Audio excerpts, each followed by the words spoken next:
কি বলবো, আজকেও সকালে ওনাদের যে সুপ্রিমো আমাকে বার্থডে উইশ করেছে, কিন্তু আমি একবারের জন্য ওনাকে আমি এই বিষয়ে কথা বলি। আমি একবারও ওনাকে বলিনি যে এইরকম ঘটনা হয়েছে, আইনের পথে চলবে। এবং সেটা আমি কালকেই রাত্রিবেলায় আমি পুলিশকে বলেছি কাউকে যাতে না ছাড়ে। এবং ওনারা যখন আপনারা দেখেছেন এখন প্রতিটি জায়গায় যখন এই ধরনের ঘটনা ঘটে পুলিশ কিন্তু অ্যারেস্ট করছে এবং যা যা মানে আইনের শাসন যা যা দরকার সেইভাবে কিন্তু সাজাও হচ্ছে অনেকটা। আমি বলে দিয়েছি কালকে যে কোনো অবস্থায় যাতে না ছাড়া হয়। কিন্তু আমরা কমজোর হয়ে কাউকে বলবো যে কি হচ্ছে, কেন হচ্ছে, দ্যাট আই উইল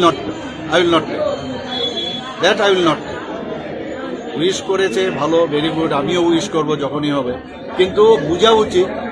এবং একদিকে বলছেন যে আমরা এই ধরনের যারা করছে এদের কোনো জাতপাত নেই, কোন ধর্মের, কোন রাজনীতি গোষ্ঠীর আমরা না। আবার আরেক দিক দিয়ে এই ছদ্মবেশে ওনারা এটা করছে, ওটা বোঝা উচিত এই রাজনীতি না করা। আজকের দিনে আর কী বলবো, আমরা যে যে কথাগুলো আমি সেদিন সেই মনুতে আমি ছামনুতে আমি যে কথাগুলো বললাম, দেখলো যে সত্য কথাগুলো বলে দিয়েছি, আর এখন সত্য কথা হজম হয় না। এটাকে মানুষকে বিভ্রান্ত করার জন্য আবার সেই গোয়েবেলসও কাদায় বলছে আমি নাকি অজ্ঞ, ইতিহাস আমি জানি না। তো আমি দেখলাম যে পরের দিনেই এর সাথে সাথে আমাদের বিজেপির যে পেজ থেকে উনার উত্তর কিন্তু অলরেডি দিয়ে দিয়েছে যে কি কি বলছেন আর কি কি ইতিহাস ছিল।